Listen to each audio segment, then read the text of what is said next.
kebetulan saya mengajarkan pembelajaran tematik kepada siswa kelas 1. Tentang temanya itu si anak ini di situ untuk menceritakan pengalaman waktu kecilnya dia. Waktu saya panggil ke depan, pertama siswa dapat menceritakan pengalamannya semasa waktu kecilnya. Cuman pas saya perintahkan kepada siswa tersebut untuk kemudian menuangkannya dalam ceritanya gitu ya, seperti mengarang. Namun pas ketika sedang mengarang mereka masih lupa terhadap kata-kata atau huruf yang akan mereka tuliskan. Bagaimana ya Pak Bu untuk solusinya? Dari saya dulu ya. Mungkin siswa itu belum bisa menulis dengan per kata, tapi mengucapkan sudah bisa. Nah, berarti si anak tersebut harus dilatih terus-menerus cara menulisnya, cara terus-menerus continue setiap hari. Didikte misalnya satu kata, aku, hurufnya apa saja, mengapa, didiktekan secara berkala, secara terus-menerus setiap hari.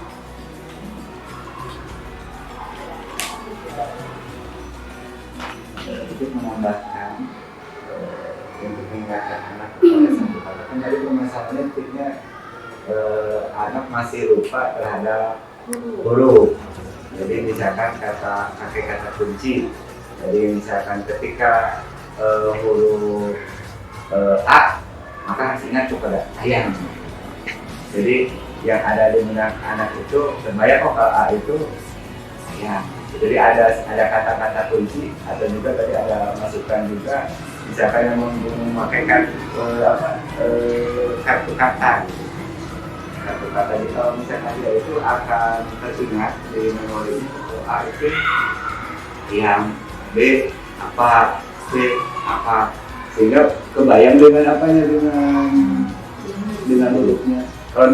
Kalau dulu mau metode lama Pak menulis di atas apa? Di awas di atas ini air metode kita makanya dulu oleh guru kita lama gitu nulis A itu nggak langsung tertulis dengan cara berimajinasi. Jadi imajinasinya A itu seperti itu, A kecil, A besar, bisa juga, sehingga kan imajinasi yang harus dididik itu kan bukan hanya otak kiri salah ya. Jadi karena kabarnya gitu kan, jadi antara otak kiri dan otak kanan itu harus seimbang gitu. Bisa diisi otak kirinya kalau misalkan imajinasinya jalan. Memang kalau menurut yang seminar yang lain, itu kita harus menggunakan otak kiri supaya si anak itu diajak untuk berimajinasi. Jadi siswa atau anak kecil kalau diajak berimajinasi itu gampang sekali untuk mengingat. Oke, jadi memahami dari permasalahan guru kelas 1 tadi, permasalahannya belum menguasai belum selain beriringan dengan kemampuan membaca, pasti selalu dengan kemampuan. Jadi untuk membaca permulaan kelas 1 awalnya kita itu mengenal huruf-huruf yang mudah diucapkan, tidak langsung kepada huruf-huruf yang susah. Nah, huruf-huruf yang mudah diucapkan, yang kalau vokal itu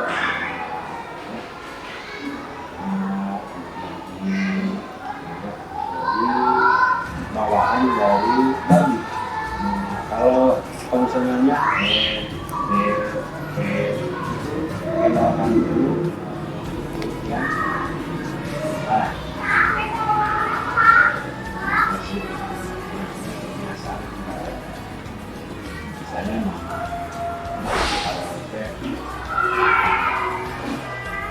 dulu itu dulu kuasai, kenalkan huruf-huruf yang dikenal dulu, baru kemudian diiringi dengan latihan menulisnya seperti itu. Jadi baru dituju menjadi itu cara menulis coba tulis dulu di dalam cara menulis itu. Barangnya pertama kita putar dari atas dulu, dari putar ke arah kiri. Lalu dari atas saja 2 kali menyentuh kertas. Jadi karena itu kan tulisannya itu Dari bawah ke atas. dari aturan tulis.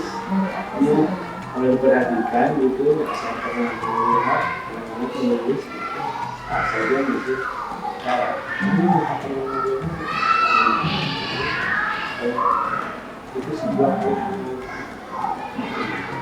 jadi saya dari membaca permulaan menulis permulaan yang pertama kenalkan itu yang menjadi dulu ditanya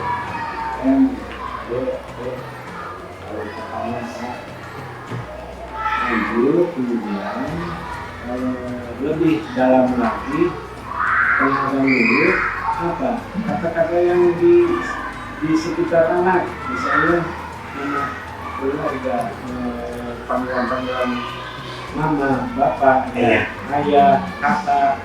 Karena kan itu kalau misalnya barang-barang buku, minyak, tas, kucing, jadi dikenalkan nama-nama berdaya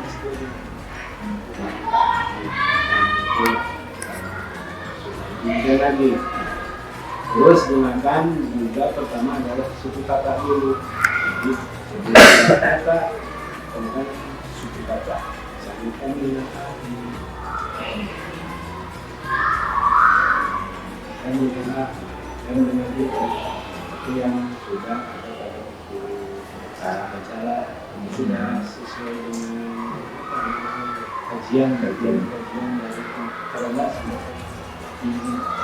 Kalau alam mikro ya mikro ya itu yang ketiga menggunakan permainan. Anak-anak ini apa namanya? Itu butuh bagaimana ya cara menyusun kata buku, kalian harus ambil pasien disediakan nanti dulu. Jangan jangan apa dulu Pak, bagaimana cara menyusun apa dulu ya? Itu yang harus kalian tulis. Bukan betul.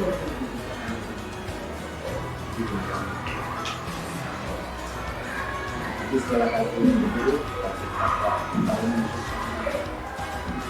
itu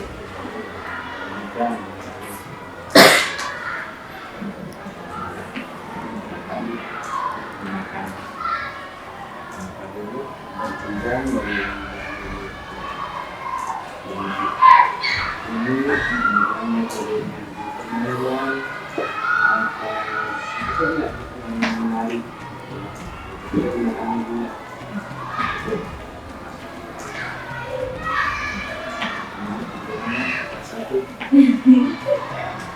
terus direkam ya? Terus. terima kasih. Cuma diedit ya? Terima kasih pada Bapak Ibu atas sarannya. Kemudian saya akan merealisasikan.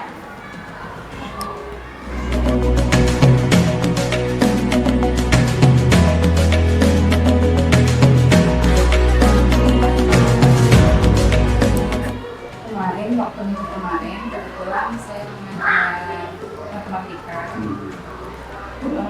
tentang bangunan yang dimana si anak tersebut itu saya berikan rumus mencari keliling dan luas. Nah, setelah saya jelaskan bagaimana rumus keliling seperti ini, kemudian rumus luas seperti ini, namun sebelum menginjak ke rumus luas, saya berikan dulu penjelasan tentang mencari keliling. Misalnya keliling persegi. Keliling persegi diberi contoh. Setelah itu diberi soal. Setelah menurut saya mereka sudah paham, ini sudah paham ya, karena mereka sudah bisa ketika diberi soal. Selanjutnya diberi materi keliling persegi panjang dan luas persegi panjang. Sudah paham. Besoknya lagi diberi soal. Unak timur. Jadi bertukar. Bangun datar. Bangun datar. Oh iya. Bangun datar persegi dan persegi panjang. Nah, ketika digabungkan, setelah habis nih ya sub 1 tentang bangun datar. Kan ada soalnya berarti ada bangun persegi dan ada persegi panjang. Nah, mereka jadi tertukar ketika menuangkannya. Ini harusnya rumus persegi, tapi menggunakannya rumus persegi panjang. Nah, itu selalu begitu. Bagaimana caranya supaya mereka ingat Terus padahal sudah dipraktekkan. Coba sekarang mana panjang? Dipraktekkan dengan menggunakan satuan langkah. Terus mana lebar? Tahu. Yang lebar itu berarti yang lebih pendek dari panjang begitu kan. Tapi waktu mengerjakan soal pasti tertentu masih bingung. Gimana Pak? Solusinya supaya mereka ingat. kalau menurut saya, model pembelajarannya di model pembelajaran empirikan.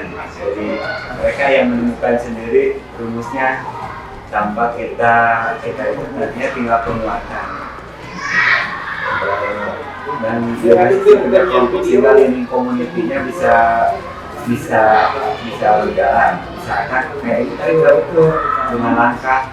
Tapi biasanya kalau ukuran luas baik itu persegi dan persegi panjang, enakan pakai paja kayak tembok, jadi anak dibawa ke alam sebelumnya, alam nyata gitu kan.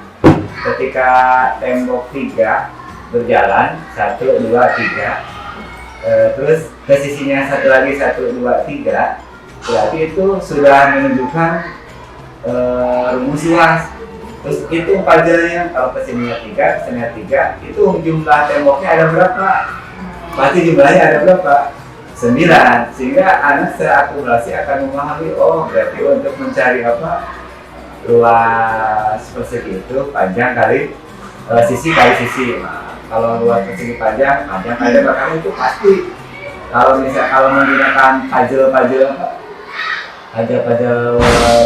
bangun datar, jadi awalnya jangan dulu dengan ukuran luas, dengan senti, dengan desimeter dan sebagainya, tapi caranya dengan dengan balok satuan dulu, misalkan satuan persegi. Oh itu kebetulan sudah menggunakan petak ya.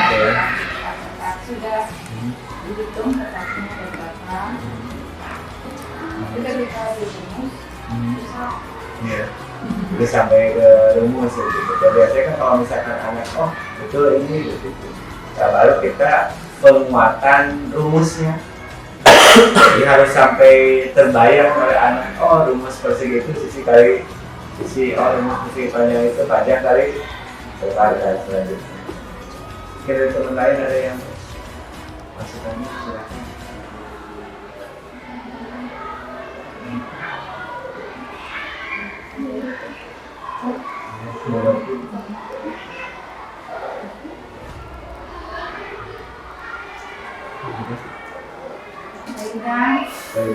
Baik, mungkin. Tapi gimana?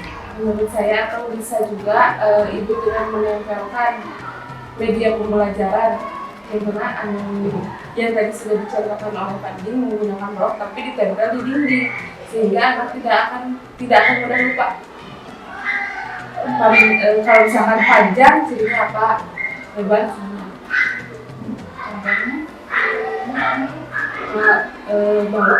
Panjang misalkan atau luas dengan cirinya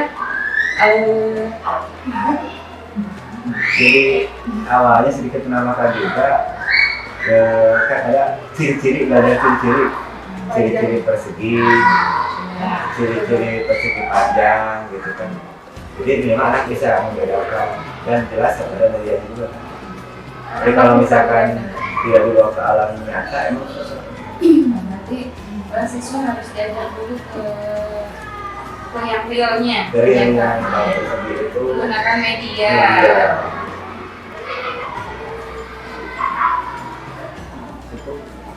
Ya, cukup. Terima kasih Pak Bu. Nanti saya akan sesikan di kelas dengan mereka lebih paham.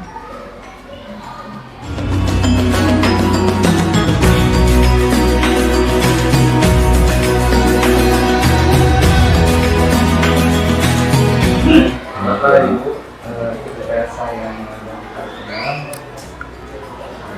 ada sedikit permasalahan tentang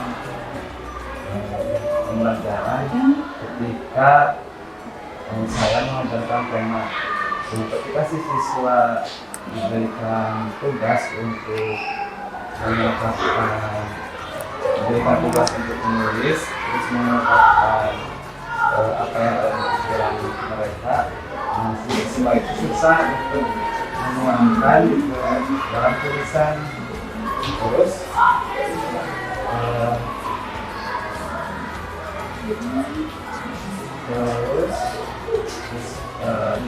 lebih susah lagi ketika siswa disuruh untuk nanti ke depan untuk mengucapkan atau membuat rangkai itu ternyata mengungkapkannya belum.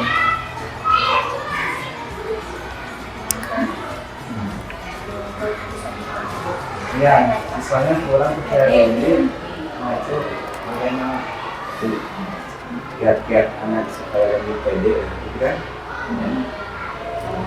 Kan kuncinya kan kelancaran di dalam belajar di depan itu karena saya di Memang sih di kelas 4 juga kepedeannya itu belum muncul, jadi susah untuk disuruh ke depan.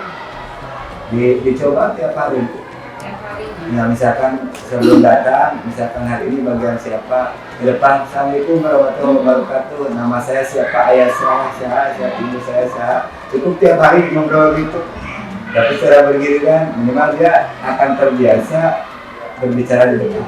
Karena kan itu hubungannya dengan public speaking. Namanya jangankan anak-anak kok, kita juga ngobrol di depan. Anda tadi nggak ingat cerita gitu kan? Lagi anak-anak jadi minimal apalagi kelas 1, kelas 6 juga sama minimal gitu. Nantinya kan semakin hari disuruh menceritakan. Saya bangun pagi jam berapa, jam berangkat sampai ke berangkat ke sekolah. Nanti ketika dibawa tadi kamar pembelajaran pun dia akan langsung bisa. Tapi kan tidak semua begitu. Karena kan ada anak juga kan ada si Galuh ya.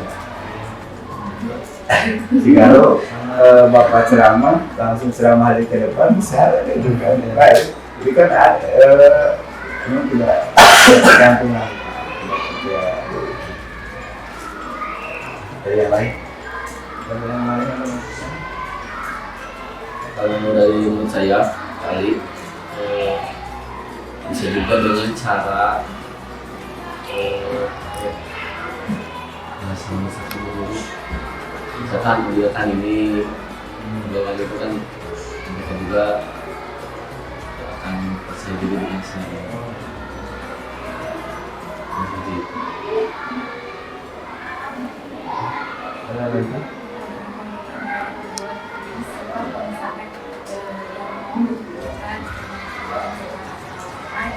nanti hasil rewardnya apa. Kalau misalkan nilainya kita lagi jadi pasien atau ini si anak ada ingin kemauan gitu. Nah, menambahkan reward nilai bisa berbentuk reward nilai atau Beng-beng. jadi makin semangat kalau misalnya usia depan lagi jadi pada mau Bukan tapi sebelumnya ya. Menurut kurikulum yang sekarang ini sebaiknya siswa itu kalau kita ingin memunculkan prestasi siswa itu tidak boleh diberi hadiah. Nah, karena apa? Karena menurut survei ketika anak kalau ingin mengerjakan sesuatu selalu diberi hadiah, diberi imbalan, nanti kesananya akan terbiasa. Ketika kita tidak punya untuk imbalannya, bagaimana? Masa tiap hari harus diberi imbalan, gitu kan? Jadi intinya siswa itu harus melaksanakan segala sesuatu pembelajaran di kelas harus sesuai dengan apa keinginannya sendiri. Bagaimana caranya supaya siswa termotivasi untuk selalu semangat belajar selain memberikan Tapi kalau dulunya cakep, mantap, luar biasa itu kan oke, nggak usah beli. Iya, nah itu namanya memotivasi dengan ucapan, ya pujian, atau dengan isyarat jempol itu boleh. Yang tidak boleh mah dengan memberikan kan prestasi juga tidak boleh ditulis ranking 1, ranking 2, ranking 3 kalau ditulis di 10 maksudnya. Baru merdeka. Dan kan pada prinsipnya namanya anak itu akan termotivasi dengan adanya reward, anak itu akan termotivasi dengan ujian, karena kan jangankan anak-anak kalau misalkan rewardnya, kalau kita seminar aja, cuma siapa yang mau bertanya ke depan, ya kan? Hadiahnya mesin apa? Mesin cuci.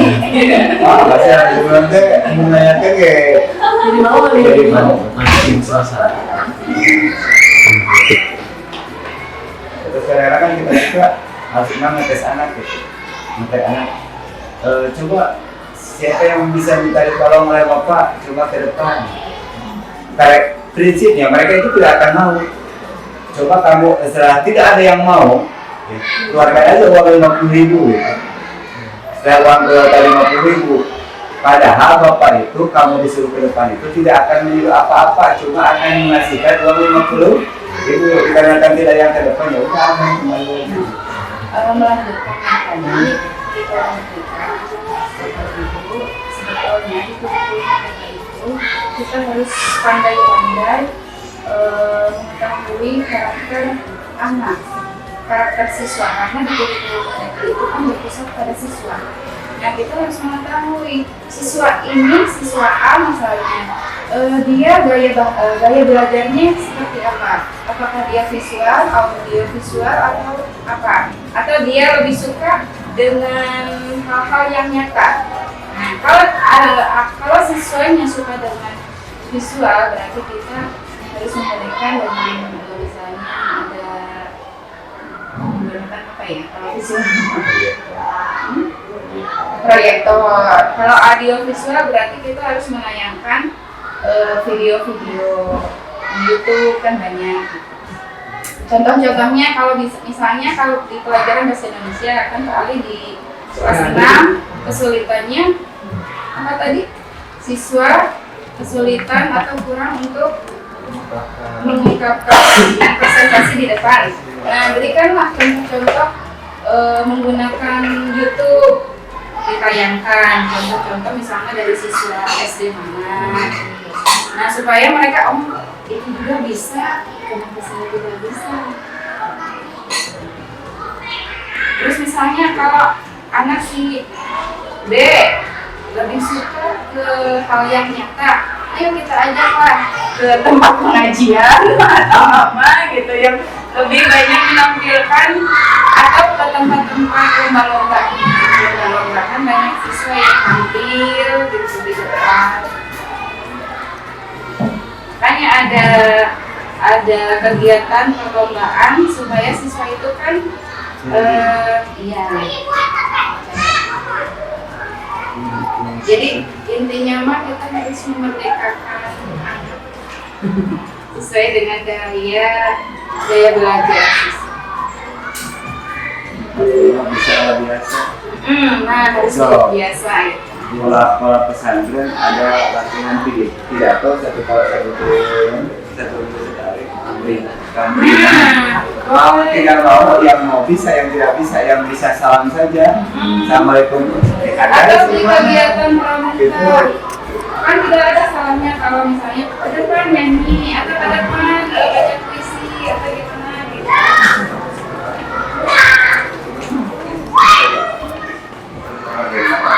Kayaknya merdeka terlalu merdeka ya. Nah, kalau misalkan kalau mau seperti itu ya mengklasifikasikan anak harusnya ada nggak bisa tiba-tiba melayani 20 anak dengan kapasitas yang berbeda. Harus ada pengelompokan anak.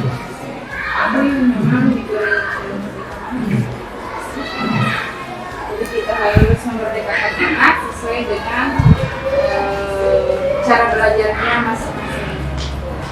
Dia lebih suka kemana? Oh, abi mah rasanya teh nonton. Ya, itu diberikan baca-baca di